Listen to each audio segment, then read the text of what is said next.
আচ্ছা, তো আজকে কথা বলবো হলো গিয়ে লাতভিয়া নিয়ে। ঠিক আছে, লাতভিয়া হলো গিয়ে সেনজেনের একটা কান্ট্রি। ঠিক আছে, তো সর্বপ্রথম হলো গিয়ে আমরা লাতভিয়া আমরা যাব কিভাবে, বাস লাতভিয়া হইলো গিয়ে আমরা মানে ফাইল প্রসেসিং কিভাবে করব, এমবেসি ফিস কিভাবে করব।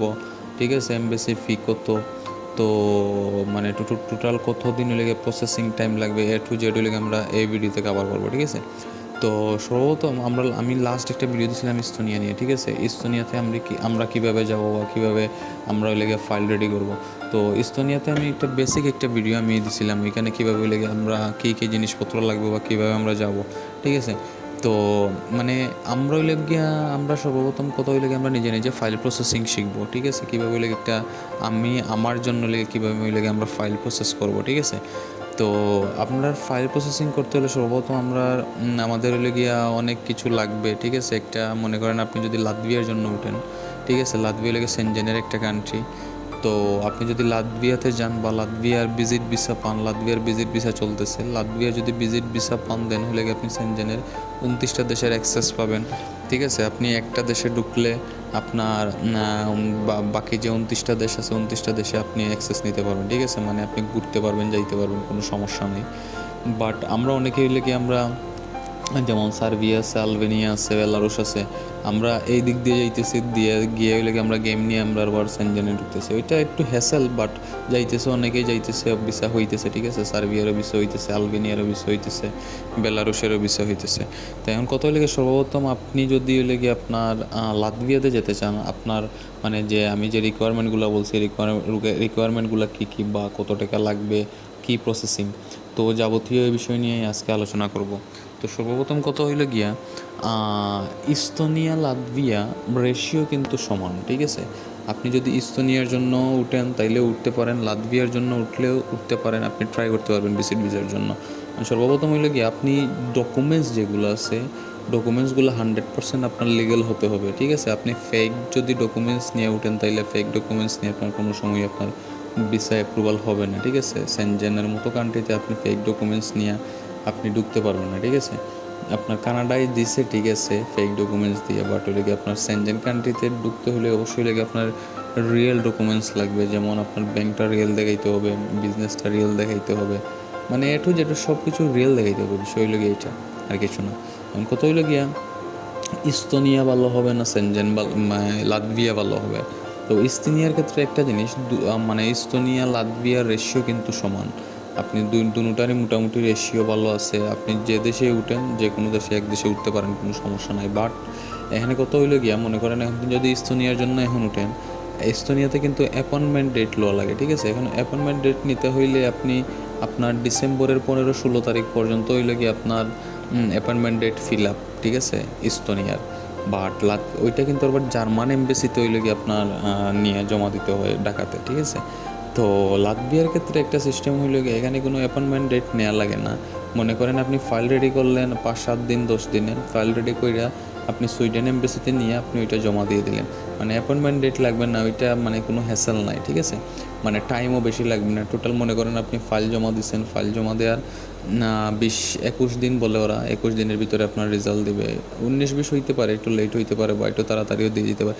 এভারেজ হইলে গিয়ে মানে আমি সুইডেনের আমি আমার ফাইল কিছু আমি সাবমিট করছিলাম, তো 13-14 দিনের ভিতরে হইলে গিয়ে রেজাল্ট চলে আসছে। ঠিক আছে, তো লাতভিয়ার জন্য হইল গিয়ে সেম। আপনি লাতভিয়ার জন্য আপনি কাগজপত্র সেনজেনের মনে করেন একটা দেশের জন্য যদি আপনি ডকুমেন্টস রেডি করেন, আপনি বাকি 29টা দেশের জন্য ওই সেম ডকুমেন্টস একটু 19-20 হবে। যেমন হইলে গিয়ে আপনার এক এক দেশের এক এক রুলস থাকে, এক এক আপনার মানে কিছু কিছু ডকুমেন্টসগুলো আপনার চেঞ্জিং হবে, মোটামুটি সব ডকুমেন্টসই সমান।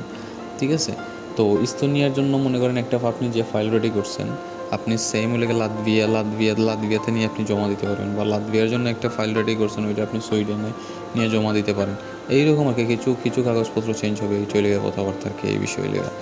এখন কত হইলে কি আপনি মানে ডকুমেন্টস কী কী লাগবে, ডকুমেন্টস লাগবে হইলে কি আপনার অবশ্যই হইলে কি আপনার পাসপোর্ট লাগতে হবে, এনআইডি থাকতে হবে, দেন হইলে গিয়ে আপনার বাবা মায়ের আইডি কার্ড থাকতে হবে। যদি আপনি বিয়ে করেন তাইলে অবশ্যই হইলে গিয়ে আপনার ম্যারেজ সার্টিফিকেট থাকতে হবে, কাবিন নামা যেটা বলি। দেন হইলে গিয়ে আপনার বাচ্চা কাচ্চা থাকলে বাচ্চা কাচ্চার আপনার বাচ্চা কাচ্চার জন্ম নিবন্ধন কার্ড থাকতে হবে। ঠিক আছে, জন্ম নিবন্ধন থাকতে হবে।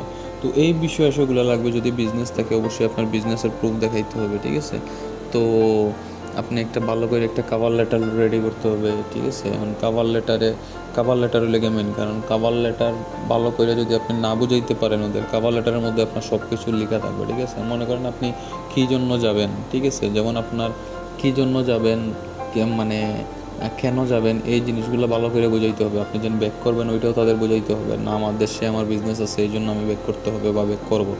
এখন ঠিক আছে, আপনি এখন সাদা পাসপোর্টে আপনার মনে করেন আপনি উঠলেন, সমস্যা নাই, সাদা পাসপোর্ট নিয়ে উঠতে পারেন, কোনো সমস্যা নাই। বাট বিষয় হইল গিয়া আপনার মানে পসিবিলিটির একটা ব্যাপার স্যাপার আছে। মনে করেন আপনি 5-7টা দেশ আপনার আছে, মনে করেন আপনি ইন্ডিয়া গেছেন, নেপাল গেছেন, ঠিক আছে? আপনি সিঙ্গাপুর, মালদ্বীপ, মালয়েশিয়া, মানে এই কান্ট্রিগুলো ঘুরাইছেন। দেন হইলে আপনি চাইতেছেন হইলে গিয়ে আপনি লাতভিয়াতে উঠবেন বা সেনজেনের কোনো কান্ট্রিতে উঠবেন, আপনি চাইলে উঠতে পারেন, কোনো সমস্যা নেই। সাদা পাসপোর্টেও উঠতে পারেন, ওইটা হলে ট্রাই করা আর কি, ট্রাই করার কিছু না। বাট আপনার যদি কয়েকটা দেশ ভিজিট থাকে তাইলে আপনার জন্য ভালো আর কি, আপনার জায়গা থেকে আপনি স্ট্রং থাকলেন। দেন হইল গিয়ে আপনার ব্যাংক যেটা আছে, মিনিমাম আপনি 10 লাখ টাকা ব্যাংক দেখাইতে হবে, ঠিক আছে? মিনিমাম 10 লাখ টাকা ব্যাংক দেখাইতে হবে। যদি সিঙ্গেল উঠেন, যদি ফ্যামিলি নিয়ে উঠেন তাইলে তো একটু বেশি দেখাইতে হবে, এটা লিখে বেশি। বাট রিয়েল ব্যাংক দেখাইতে হবে, রিয়েল ব্যাংক দেখাইয়া দেন হলে করতে হবে। দেন হলে গিয়ে এমবেসি ফিটা কত যাবে, এমবেসি ফিট হলে গিয়ে 12,600 টাকা, মানে 13,000 সামথিং ধরেন, 13,000 টাকা হইলে গিয়ে আপনার এমবেসি ফি যাবে। আর ওই গিয়ে ফাইল প্রসেসিং, এখন ফাইল প্রসেসিং যদি আপনি নিজে করতে পারেন তাইলে তো করলেন, অথবা কোনো এজেন্সির হেল্প লাগলে এজেন্সির হেল্প নিয়ে আপনি ফাইলটা রেডি করলেন। এটা বেশি টাকা যাবে না, কম মানে কিছু টাকার মধ্যেই আপনার ফাইল প্রসেসিংটা হয়ে যাবে। ফাইল প্রসেসিং কইরা দেন হইলে গিয়ে আপনার মানে আপনার ফাইলটা নিয়ে আপনি সুইডেন এমবেসিতে নিয়ে জমা দিলেন, মানে লাতভিয়ার ক্ষেত্রে। তো এই হইলে গিয়ে টোটাল প্রসেস আপনার টাকা টোটাল হইলে গিয়ে, মনে করেন যদি আপনার ভিসা হয়, ভিসা হইলে তো আর জাস্ট হইলে গিয়ে আপনি আপনার এয়ার টিকিটটা কাটবেন। দেন হইলে গিয়ে আপনার কী বলে আপনার সাথে আপনার 1,50,000 2 লাখ টাকা নিয়ে যাবেন, ঠিক আছে? তো 1,00,000 2 লাখ টাকা নিয়ে যাবেন, কারণ হলে কি আপনি তো এখানে স্টে করবেন না, আপনি তো এখান থেকে বের হয়ে যাবেন, ঠিক আছে? মনে করেন আপনি গেলেন, আপনার ট্রাভেল অ্যান্ড আইটেনারিতে আপনি মনে করেন 15 দিনের ট্রাভেল অ্যান্ড আইটেনারি আপনি রেডি করছেন, ঠিক আছে? আপনি 15 দিন থাকবেন লাতভিয়াতে, দেন হলে ব্যাক করবেন, ঠিক আছে? তো আপনার অবশ্যই লেগে একটা ভালো একটা ট্রাভেল আইটেনারি থাকতে হবে, একটা কাভার লেটার থাকতে হবে। এই জিনিসগুলাই সব এভারেজ হলে গিয়ে আপনি মনে করেন একটা ফাইল রেডি করলেন, একটা ফাইল রেডি করলে সব দেশের জন্য প্রায় সমান, বাট কিছু হইলে গিয়ে 19-20 থাকে, কিছু চেঞ্জিং থাকে। এই চেঞ্জগুলো কইরা দেন হলে গিয়ে আপনি আপনার ফাইলটা আপনার সাবমিট করবেন হইলে গিয়ে এমবেসিতে, ঠিক আছে?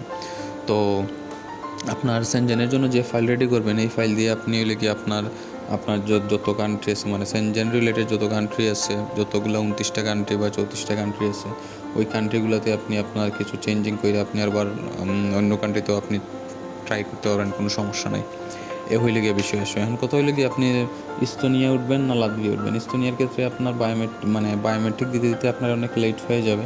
বাট লাতভিয়ার ক্ষেত্রে হইলে গিয়ে আপনি হইলে গিয়ে 20 দিন, 15 থেকে 20 দিনের ভিতরে হইলে গিয়ে আপনি এমবেসি ফেস করে 21 দিন ওয়েট করলে আপনি রেজাল্টটা পেয়ে যাবেন। মানে প্রসেসিং টাইমটা হইলে গিয়ে কম হইলে গিয়ে লাতভিয়ার ক্ষেত্রে, আর ইস্তোনিয়ার ক্ষেত্রে এখানে একটু বেশি, কারণ অনেক মানুষ হইলে গিয়ে অ্যাপ্লাই করছে, এই জন্য একটু লেট হইতেছে আর কি। মানে লেট হইলে গিয়ে আপনার ইয়েটা নিতে হবে আর কি, আপনার কী বলে অ্যাপয়েন্টমেন্ট ডেটটা। এই হইলে গিয়ে বিষয় আসে, আর কিছু না। তারপরে যদি কোনো ধরনের ফাইল রিলেটেড বা আপনার যদি মনে হয় আপনি ফাইল রেডি করবেন, আপনার কিভাবে কি করতে হবে A to Z সম্পর্কে কিছু যদি জানতে চান, কোনো সমস্যা নাই, আমার হোয়াটসঅ্যাপ নাম্বার দেওয়া থাকবে, আমার হোয়াটসঅ্যাপ নাম্বারে যোগাযোগ করতে পারেন। হোয়াটসঅ্যাপ নাম্বারে আপনি টেক্সট না দিয়ে আপনি আমার ভয়েস দিয়ে দেন, ঠিক আছে? ভয়েস দিলে বেটার হয়, অনেক ভয়েস দিলে বেটার হয়। আর হইলে গিয়ে আপনার তারপরও আর কোনো ধরনের কোনো কোয়েশন থাকলে অবশ্যই কমেন্ট বক্সে জানাবেন, ঠিক আছে? এ হইলে গিয়ে টোটাল কথাবার্তা। তো আজকে এতটুকুই, থ্যাংক ইউ।